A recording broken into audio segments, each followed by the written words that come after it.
ये आकाशवाणी पटना है। अब आप अभिषेक दास से प्रादेशिक समाचार सुनिए। पहले मुख्य समाचार।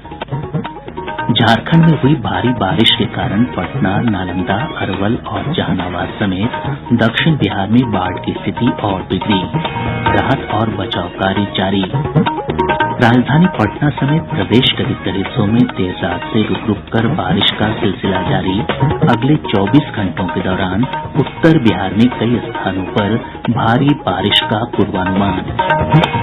सीबीआई ने सीजीएसटी के अधीक्षक उमेश प्रसाद और इंस्पेक्टर अखिलेश कुमार सिंह को 10,000 रूपये रिश्वत लेते पटना में रंगे हाथ गिरफ्तार किया। और प्रदेश में कोविड टीकाकरण का आंकड़ा 2.5 करोड़ के पार। देश में अब तक 48 करोड़ से अधिक लोगों को दिए गए कोविड से बचाव के टीके। देश भर में 18 वर्ष से अधिक आयु वर्ग के लोगों के लिए सरकारी केंद्रों पर निःशुल्क कोविड टीकाकरण अभियान जारी है। युवाओं से आग्रह है कि कोविड से बचाव का टीका अवश्य लगवाएं और अन्य लोगों को भी इसके लिए प्रोत्साहित करें। जब तक आवश्यक न हो घर से बाहर न निकलें और 3 सरल उपायों का पालन करें। मास्क लगाएं, 2 गज की सुरक्षित दूरी बनाए रखें, हाथ और मुंह साफ रखें।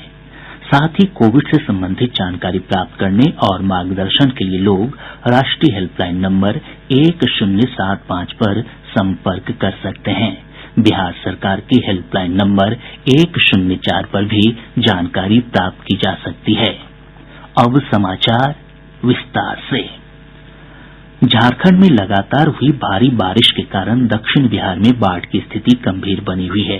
पटना, नालंदा, जहानाबाद, अरवल, गया, रोहतास और कैमूर जिले मुख्य रूप से बाढ़ से प्रभावित हैं। औरंगाबाद में स्थिति धीरे धीरे सामान्य होने लगी है। पटना में दरधा, महात्माइन, कररुआ, कठौतिया, धोबा, भूतही मोरहर और पुनपुन नदियों का पानी नए क्षेत्रों में फैल रहा है। धनरूआ, दनियावां, फतुहा और पुनपुन प्रखंड के 200 से अधिक गांव बाढ़ की चपेट में हैं। सबसे अधिक धनरूआ प्रखंड के 19 पंचायत बाढ़ से प्रभावित हुए हैं। जिले के तारणपुर के पास पुनपुन नदी में बने रिंग बांध में दरार आ गई है। वहीं दनियावां में कठौतिया नदी पर बना पुल क्षतिग्रस्त हो गया है। धनरूआ में भी कई स्थानों पर तटबंधों के क्षतिग्रस्त होने की खबर है। दनियावां बिहार शरीफ NH 30A पर आज लगातार तीसरे दिन आवागमन बंद है। खुशरूपुर में धोबा और कठौतिया नदी का पानी लगातार नए क्षेत्रों में फैल रहा है। वहीं ठेगुआ के पास कठौतिया नदी पर बना पुल पानी के तेज बहाव में क्षतिग्रस्त हो गया है। दानापुर के दियारा क्षेत्रों में भी गंगा नदी का पानी फैलने लगा है। नालंदा से हमारे संवाददाता ने बताया कि लोकाइन नदी के साथ साथ भूतही नदी ने भी तबाही मचानी शुरू कर दी है। सदरपुर गांव के पास नदी के पूर्वी तटबंध में लगभग 100 फीट में कटाव हो गया है। नदी का पानी करायपुर सराय के नए इलाकों में फैल रहा है। वहीं कड़ुआ नदी भी उफान पर है। नदी का पानी बेरथू पंचायत के कई गांवों में प्रवेश कर चुका है। इधर जहानाबाद जिले के मखदूमपुर और रत्नी प्रखंड क्षेत्र में बाढ़ की स्थिति गंभीर बनी हुई है। मोरहर और दरधा नदी के जलस्तर में कमी के बावजूद स्थिति में कोई सुधार नहीं है। कई गांवों का प्रखंड मुख्यालय से सड़क संपर्क बाधित है। अरवल में सोन नदी के समीपवर्ती गांव में अब भी बाढ़ की आशंका बनी हुई है। गया और रोहतास जिले में भी पहाड़ी नदियां तबाही मचा रही हैं। रोहतास जिले के इटढ़िया गांव के पास कौर नदी का तटबंध 2 जगहों पर क्षतिग्रस्त हो गया है। नदी का पानी तेजी से खेतों में फैल रहा है। औरंगाबाद से हमारे संवाददाता ने बताया कि जिले में बाढ़ की स्थिति सामान्य होने लगी है। सोन, पुनपुन, मदार और धावा नदी का पानी नए क्षेत्रों में प्रवेश करना रुक गया है। इधर आपदा प्रबंधन विभाग प्रभावित क्षेत्रों में युद्ध स्तर पर राहत और बचाव कार्य चला रहा है। कई स्थानों पर सामुदायिक रसोई घर भी संचालित किए जा रहे हैं। राजधानी पटना समेत प्रदेश के अधिकतर हिस्सों में देर रात से रुक रुक कर बारिश हो रही है। उत्तर बिहार में कुछ स्थानों पर भारी बारिश हुई है। मौसम विज्ञान केंद्र पटना के वैज्ञानिक CK सिंह ने बताया कि अगले 24 घंटों के दौरान पश्चिम चंपारण, खगड़िया, भागलपुर समेत उत्तर और पूर्वी बिहार के विभिन्न क्षेत्रों में भारी बारिश की आशंका है। इस दौरान मेघ गर्जन के साथ वज्रपात भी हो सकती है। मानसून की ट्रफ रेखा जैसलमेर, अलवर, उत्तर पश्चिम मध्य प्रदेश, वाराणसी, पटना, मालदा, अरुणाचल प्रदेश होते हुए उत्तर बांग्लादेश तक गुजर रही है। एक चक्रवातीय परिसंचरण का क्षेत्र 1.5 और 5.8 किलोमीटर के बीच उत्तरी बांग्लादेश की सीमावर्ती क्षेत्रों से उत्तर बंगाल की खाड़ी की ओर अग्रसर है। इसके प्रभाव से अगले 24 घंटों के दौरान राज्य के पश्चिमी चंपारण, खगड़िया, समस्तीपुर, भागलपुर, किशनगंज, अररिया में मेघ गर्जन के साथ तथा वज्रपात होने की संभावना है। शेष स्थानों पर हल्की से मध्यम स्तर की वर्षा होने की संभावना है। इधर जमुई जिले के लक्ष्मीपुर थाना क्षेत्र के पुरनाडीह गांव में वज्रपात से एक युवक की मौत हो गयी। केंद्रीय जांच ब्यूरो सीबीआई ने केंद्रीय वस्तु और सेवा कर के अधीक्षक उमेश प्रसाद और इंस्पेक्टर अखिलेश कुमार सिंह को 10,000 रूपये रिश्वत लेते पटना में रंगे हाथ गिरफ्तार किया है। सीबीआई के अनुसार शिकायतकर्ता से एक बैंक के लेनदेन की जांच में सहयोग करने के एवज में गिरफ्तार दोनों अधिकारी रिश्वत ले रहे थे। बाद में जांच एजेंसी की टीम ने इन दोनों अधिकारियों के पटना स्थित आवास पर छापेमारी भी की। प्रदेश में कोविड टीकाकरण का आंकड़ा 2.5 करोड़ को पार कर गया है। कोविन पोर्टल के अनुसार अब तक 2,50,01,906 लोगों का टीकाकरण किया जा चुका है। टीकाकरण के मामले में राज्य 8वें स्थान पर बना हुआ है। इधर देश में अब तक 48 करोड़ से अधिक लोगों को कोविड से बचाव के टीके दिए जा चुके हैं। प्रदेश में पिछले 24 घंटों के दौरान कोविड के 60 नये मामलों की पुष्टि हुई है। पटना से सबसे अधिक 9 संक्रमित मिले हैं। 12 जिलों से संक्रमण का एक भी मामला सामने नहीं आया है। स्वास्थ्य विभाग से प्राप्त जानकारी के अनुसार इसी अवधि के दौरान 77 मरीजों को उपचार के बाद छुट्टी भी दी गई, जिससे स्वस्थ होने वालों की संख्या बढ़कर 7,14,949 हो गई है। स्वस्थ होने की दर 98.62% है। कल कोरोना से एक भी मरीज की मौत नहीं हुई। राज्य में फिलहाल सक्रिय मरीजों की संख्या 383 है। गोपालगंज, जहानाबाद, कैमूर, नवादा, शिवहर और सीवान जिले में कोविड का एक भी सक्रिय मामला नहीं बचा है। एम्स नई दिल्ली के डॉक्टर पीयूष रंजन ने कहा है कि कोविड-19 वायरस के फैलाव पर नियंत्रण के बाद ही इस महामारी को समाप्त किया जा सकता है।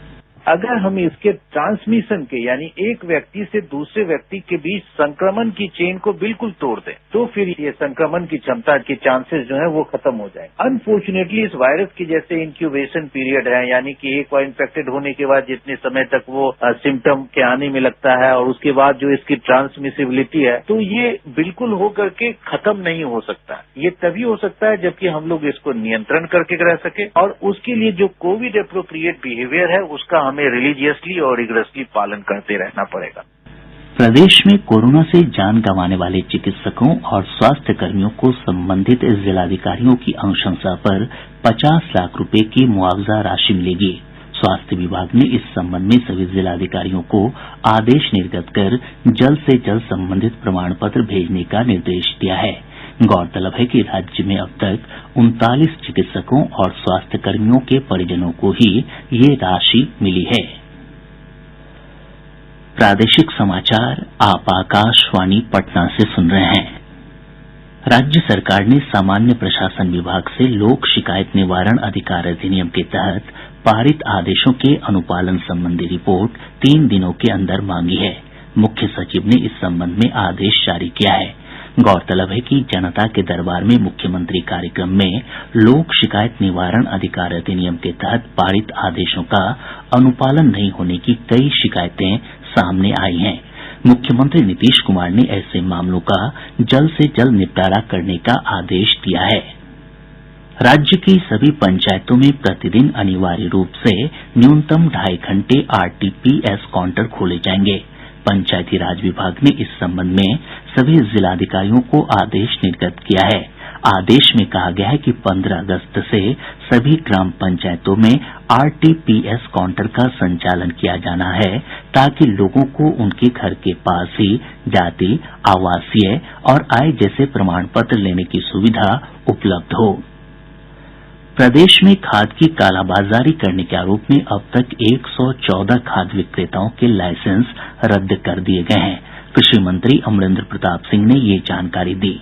उन्होंने बताया कि अब तक 1581 छापेमारी की कार्रवाई हुई है और 273 खाद विक्रेताओं के लाइसेंस निलंबित किए गए हैं। 29 विक्रेताओं के खिलाफ प्राथमिकी दर्ज कराई गई है और 486 विक्रेताओं से स्पष्टीकरण मांगा गया है। गया जिले के वजीरगंज बाजार के दक्षिण गांव मोड़ के पास अपराधियों ने एक निजी फाइनेंस कंपनी से लगभग 1 करोड़ रुपए मूल्य का सोना और 3 लाख रुपए लूट लिया। पुलिस ने बताया कि सीसीटीवी फुटेज के आधार पर अपराधियों की गिरफ्तारी के लिए छापेमारी की जा रही है। जेपी स्वतंत्रता सेनानी सम्मान समिति के अध्यक्ष और राज्य के पूर्व मंत्री मिथिलेश कुमार सिंह का पटना के एक निजी अस्पताल में निधन हो गया। वे 77 वर्ष के थे। पूर्व मंत्री के निधन पर राज्यपाल फागू चौहान, मुख्यमंत्री नीतीश कुमार, विधानसभा अध्यक्ष विजय कुमार सिन्हा, विधान परिषद के कार्यकारी सभापति अवधेश नारायण सिंह, उप मुख्यमंत्री तारकिशोर प्रसाद और रेणु देवी समेत विभिन्न राजनीतिक दलों के नेताओं ने गहरी संवेदना जताई है। उनका अंतिम संस्कार आज पटना में राजकीय सम्मान के साथ किया जाएगा।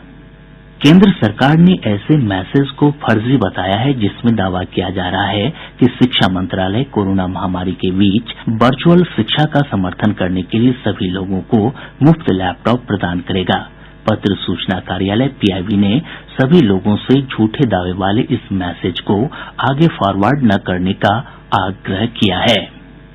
सहरसा जिले के बिहरा थाना क्षेत्र अंतर्गत विशनपुर गांव में तिलावे नदी में स्नान करने के दौरान डूबने से 2 किशोरियों की मौत हो गई। पश्चिम चंपारण जिले के वाल्मीकिनगर थाना क्षेत्र अंतर्गत सेमरीडीह गांव में 2 नहर में डूबने से 1 किशोर की मौत हो गई। गया के मगध मेडिकल थाना के पास अपराधियों ने जमीन के एक कारोबारी की गोली मारकर हत्या कर दी। अब पटना से प्रकाशित प्रमुख समाचार पत्रों की सुर्खियां। आज के सभी समाचार पत्रों ने सीबीएसई की 10वीं बोर्ड के परिणामों से जुड़ी खबरों को पहले पन्ने पर प्रकाशित किया है। हिन्दुस्तान ने लिखा है बिहार जोन में पहली बार 99.59% रिजल्ट। दैनिक भास्कर इसी खबर को सुर्खी बनाते हुए लिखता है पटना के एक ही स्कूल के 17 बच्चों को 500 में से 499 अंक। प्रभात खबर की सुर्खी है सीएम ने पटना समेत 5 जिलों का लिया ऑन रोड जायजा। दैनिक जागरण लिखता है अवैध बालू खनन में कई सफेदपोश सहित 65 लोगों पर कसा शिकंजा।